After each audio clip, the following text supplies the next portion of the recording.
lahat, ako po si Kayo Rosias Jesus. Nagbabalita po dito sa Sindalan Elementary School. Napakalakas po ng hangin dito sa Pampanga. Kaya maganda na po kayo sakaling may suspension or evacuation.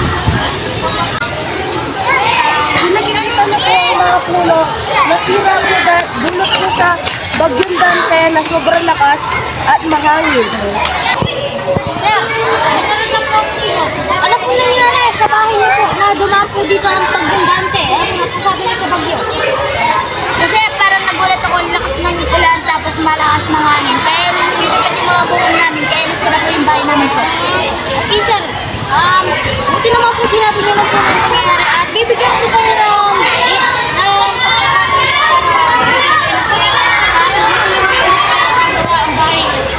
maraming salamat po sa pagtatanong.